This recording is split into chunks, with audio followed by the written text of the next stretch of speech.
Alaikum. Today I'm going to discuss breast cancer. So, breast cancer is the most common devastating disease uh, in the world, and it is the second most common mortality in the world. तो ये सबसे second वजह है लोगों की मरने की in the world. So let's start it with some presentation. So it's an uncontrolled growth of the epithelial cells in the breast tissue. ठीक है. तो uncontrolled epithelial cells in the breast tissue mean so over the breast tissue contains of the women उसमें बहुत सारे epithelial cells होते हैं. और जब ब्रेस्ट कैंसर हो तो इनमें जो epithelial cells की डिवीजन होती है वो uncontrolled हो जाती है. ठीक है. So it's the second most cause women cancer in the women. तो ये बहुत ज़्यादा कॉमन है स्पेशली वुमेन में. मेल्स में भी ब्रेस्ट कैंसर होता है लेकिन वुमेंस में ज़्यादा होता है. और ब्रेस्ट कैंसर जब होता है तो ये पेन भी कॉज नहीं करता जब तक ये स्प्रेड नहीं करता. तो ब्रेस्ट कैंसर में मेनली चीज़ें होती क्या हैं इसमें जो सबसे अहम चीज़ें हैं उसमें मिल्क प्रोड्यूसिंग ग्लैंड्स हैं. और बाकी इसके थ्री मेन पार्ट्स इंपॉर्ट होते हैं. एक ग्लैंडुलर टिश्यू होता है जो मिल्क की प्रोडक्शन करता है. इसमें 15 से 20 लोब्यूल्स होते हैं. ठीक है. इसके अलावा इसमें एल्वोलाई होते हैं. आप देखें ग्लैंडुलर टिश्यू के साथ ही एल्वोलाई है. ठीक है. तो एल्वोलाई की जो एक एल्वोलाई के बाहर बेसमेंट मेम्ब्रेन होती है और बेसमेंट मेम्ब्रेन के जो एल्वोलाई सेल्स होते हैं वो सिक्रीट करते हैं लुमेन के अंदर मिल्क. और जो माया एपिथेलियल सेल्स होते हैं ये कॉन्ट्रैक्ट और रिलैक्स करके स्क्वीज़ करते हैं जो उनसे मिल्क को out of the lumen to the lactiferous tubules और फिर टू द निपल. ठीक है. ये तो फर्स्ट पार्ट हो गया. सेकंड पार्ट है स्ट्रोमा जिसमें एडिपोस टिश्यू और फैट टिश्यू होते हैं जो कि इसे हेल्प करते हैं एक खास जगह एडिरेंस में. और तीसरे हैं कोपस लिगामेंट. तो कोपस लिगामेंट ये लिगामेंट्स होते हैं जो कि चेस्ट वॉल के साथ अटैच करते हैं. मेनली यहाँ pectoralis major and minor muscles होते हैं इन द चेस्ट वॉल. ठीक है. And third is lymphatic vessels. Lymphatic vessels वो होती हैं जो सेलुलर वेस्ट इस ब्रेस्ट के एरिए में लेकर और जगह लेकर जाती हैं लिम्फ नोड में जो कि एक्जिला जो आपके आर्म पिट के अंदर होता है. Now the cells of the glandular tissue. तो cells of the glandular tissue में रिसेप्टर्स होते हैं फॉर द हार्मोन. मेनली इसमें एस्ट्रोजन और प्रोजेस्टिन होते हैं. एस्ट्रोजन और प्रोजेस्टिन ओवरीज से रिलीज़ होते हैं और जौन से है साथ में प्रोलैक्टिन भी. इसके अलावा जौन से है जो प्रोलैक्टिन है वो पिट्यूटरी ग्लैंड से रिलीज़ होता है. ठीक है. तो ये दो मेन रिसेप्टर्स हैं जो ओवरी से रिलीज़ होते हैं और ब्रेस्ट टिश्यूज़ पे असरअंदाज होते हैं. Prolactin also. ठीक है. इसके अलावा alveolar cells divide in number होते हैं. तो ये तभी डिवाइड इन नंबर होते हैं जब एस्ट्रोजन प्रोजेस्टेरोन इन पे एक्ट करते हैं. तो इन हार्मोन के बगैर ग्लैंडुलर जो सेल्स हैं वो अंडरगो अपोप्टोसिस. ज़्यादा अपोप्टोसिस है प्रोग्राम सेल डेथ. तो आफ्टर मेनोपॉज यही वजह है कि एस्ट्रोजन प्रोडक्शन जो उनसे है वो स्लो हो जाती है और एल्वुलर सेल्स की डेथ्स हो जाती है. ठीक है. तो एल्वुलर सेल्स की जब डेथ हो जाती है तो ब्रेस्ट टिश्यू फैट से रिप्लेस हो जाता है. During the menstrual cycle oestrogen and progesterone का लेवल बहुत ज़्यादा बढ़ जाता है और आफ्टर मेंस्ट्रुएशन इसका डिक्रीज़ हो जाता है. ठीक है. तो एवरी मेंस्ट्रुअल साइकिल में एल्वुलर सेल्स पहले तो डिवाइड होते हैं फिर उसके बाद एपोप्टोसिस होते हैं. इसका ये मतलब है कि जिस वुमेंस को कंटिन्यूसली मेंस्ट्रुअल साइकिल्स अगर महीने में 2-3 दफ़ा ज़्यादा आएंगे या बहुत ज़्यादा आएंगे तो उनके ये डिवीजन्स और एपोप्टोसिस बहुत ज़्यादा होगी and they have the chance of the more getting the breast cancer. ठीक है. So man have also the breast tissue लेकिन एल्वोलाई लैक करते हैं. ठीक है. नाउ एक सेल दो में दो तीन में अगर ये सेल्स इसी तरह ही डिवाइड होते रहे then there is a chance of genetic mutation जो कि फिर ट्यूमर फॉर्मेशन का बायस बनता है यानी कैंसर का. ठीक है. तो रिस्क ऑफ ब्रेस्ट कार्सिनोमा क्या है. यही चीज़ें इंक्रीज मेंस्ट्रुअल साइकिल होंगे अर्ली मेनाज शुरू में ही जो उनसा हो जाए अर्ली एज पे या लेट एज मेनोपॉज हो. मेडिकेशन जो एस्ट्रोजन प्रोजेस्टेरोन जो कंटेन करती हैं वो भी बहुत ज़्यादा फैक्टर है. इसके अलावा एनवायरमेंटल फैक्टर में आयनाइज रेडिएशन है. मसलन जो एक्सरे जो ज़्यादा वुमेंस करवाती हैं या सीटी स्कैन करवाती हैं. ठीक है. डिक्रीज़ अगर रिस्क करवाना है तो प्रेगनेंसी अर्ली करवानी चाहिए और ब्रेस्ट फीडिंग बहुत ज़्यादा करवानी चाहिए.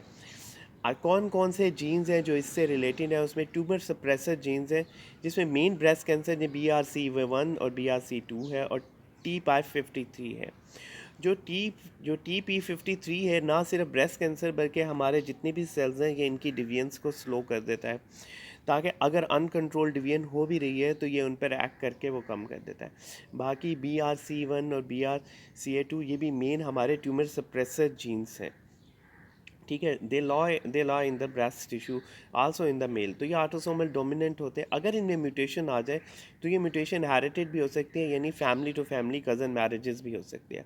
तो इससे सिर्फ ब्रेस्ट कैंसर नहीं, ओवरियन कैंसर का भी खतरा हो सकता है। इसके अलावा एक और रिसेप्टर होते हैं जिसे human and epidermal growth factor receptor 2 कहते हैं। ये भी जब एक्टिवेट हो जाए तो ये प्रमोट ग्रोथ सेल्स की करते हैं। मेल्स में भी यूजुअली इनहेरिटेड म्यूटेशन हो अगर BRCA1 और 2 में, तो then it cause a breast cancer, ठीक है। Now we will come once of the mutation. अगर एक दफ़ा म्यूटेशन हो गई तो एक सेल भी इफेक्ट हो गया, एपिथेलियल सेल्स, वो अनकंट्रोल ग्रोथ करना शुरू कर देता है और वो फिर एक ट्यूमर सेल में तब्दील हो जाता है, ठीक है। जो कि ट्यूमर सेल जाके इंसाटू यानी कार्सिनोमा ब्रेस्ट की बेसमेंट मेम्ब्रेन ऑफ एल्वोलाई में जाके चला जाता है। तो इसी वजह से इसकी दो टाइप्स हैं। जो एक तो डक्टल सेल कार्सिनोमा है जो मेनली डक्ट्स के अंदर होता है। तो ट्यूमर सेल्स मेनली डक्ट्स की वॉल के अंदर ही क्लोज होते हैं और उसी ल्यूमेन के अंदर ही चले जाते हैं। अगर अगर ये लेफ़्ट अनट्रीटेड रहे ये इन्वेसिव डक्टल कार्सिनोमा में बदल जाता है, ठीक है। तो ये कैंसर सेल्स बाहर आ जाते हैं इलेक्ट्रोफोरेस ट्यूब्यूल्स के ज़रिए और ये फिर स्किन से बाहर आने की कोशिश करते हैं टू पोज। शुरू में ही इसे पैकेट डिजीज़ कहते हैं क्योंकि इसमें निप्पल से गंदा सा डिस्चार्ज आना शुरू हो जाता है। एक मोबिलिटी फैक्टर भी आता है जो कि सेल्स को ब्रेक करने में हेल्प करता है थ्रू द स्किन।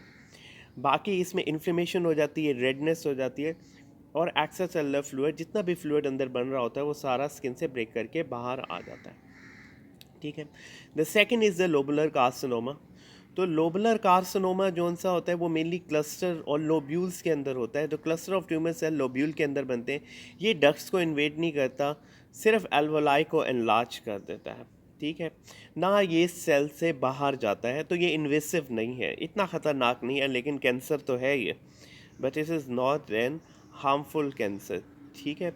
तो it's a lobular carcinoma. The mainly ductal carcinoma ज़्यादा ख़तरनाक सा है। कुछ ब्रेस्ट कैंसर्स हैं जो हार्मोन रिसेप्टर्स पे एक्ट करते हैं और वो जब हार्मोन रिसेप्टर्स पे एक्ट करें तो वो फिर वहाँ ज़्यादा ग्रो करते हैं, ठीक है। इनमें जो बेस ऑफ टाइप्स है उसमें एस्ट्रोजन रिसेप्टर कुछ पॉजिटिव हैं, कुछ एस्ट्रोजन रिसेप्टर्स नेगेटिव हैं। कुछ हार्मोन एस्ट्रोजन रिसेप्टर पॉजिटिव है और कुछ जोन से है नेगेटिव है और कुछ दोनों ही नेगेटिव, ERB और एस्ट्रोजन भी।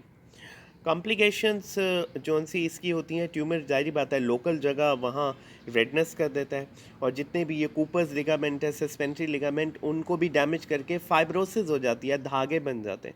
इसके अलावा जो उसके गिट टिश्यू जितना भी होगा चेस्ट वॉल उसको भी इतना कर देगा ढीला ढाला कि वहाँ स्किन की रिंकलिंग हो जाती।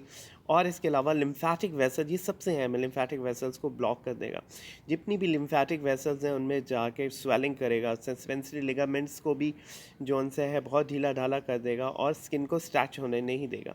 इसके अलावा जो उनसे पॉल ऑरेंज टाइप अपीयरेंस हो जाएंगे इसमें। मेन ट्यूमर जो इसमें स्प्रेड करता है, जो मेन ट्यूमर्स हैं वो स्प्रेड करते हैं through the blood to the spine. अगर एक दफ़ा ब्लड के अंदर सेल्स आ गए तो ये स्पाइन में जाएगा, ब्रेन में जाएगा, बोन में जाएगा और लिम्फेटिक से एक्सिल लिम्फ नोड में जाएगा जो आपकी आर्म पिट्स है, और इसके अलावा अदर जो लिम्फ नोड्स हैं उनमें भी जाएगा। मेल्स में ब्रेस्ट टिश्यू फैलना ज़्यादा आसान है क्योंकि उनकी चेस्ट वॉल ज़्यादा थिन होती है, ठीक है। तो ज़्यादा ख़तरनाक होता है, हालांकि अनकॉमन है। सिम्टम्स इसमें हार्डनेस हो जाती है, पेनलेस लंप होता है, यानी पेन होता ही नहीं है, आपको लंप फ्री होगा, एक किस्म का गुच्छा फील होगा।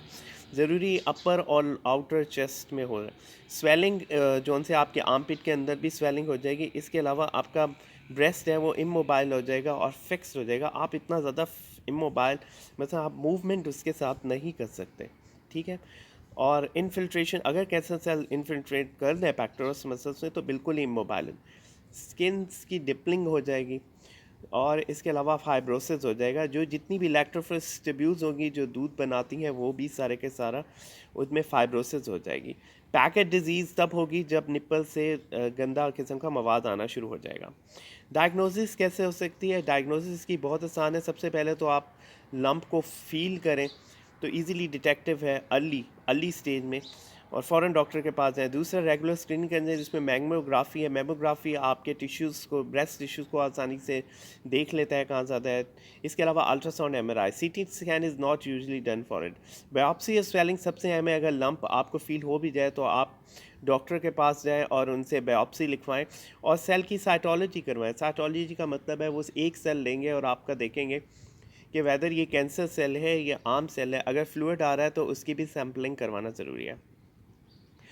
इसके अलावा जो सबसे अहम सिस्टम है वो है टीएनएम सिस्टम, जो कि मैं आपको बताना चाह रहा हूँ कि हाउ वी डिवाइड इट, हम कैसे इससे ट्यूमर को डिवाइड करते हैं। ट्यूमर, टीएनएम का मतलब, टी का मतलब ट्यूमर साइज है, एन का मतलब डिग्री ऑफ कैंसर कैसे स्प्रेड करता है लिम्फ नोड में जो उसके इर्द गिर्द हैं, जिसमें एक्सिन लिम्फ नोड्स हैं, और एम का मतलब है मेटास्टेसिस, मतलब कहाँ कहाँ जिसम में ब्रेन उसमें फैलता है। तो हम इसको 1 to 4 रैंक करते हैं, ठीक है।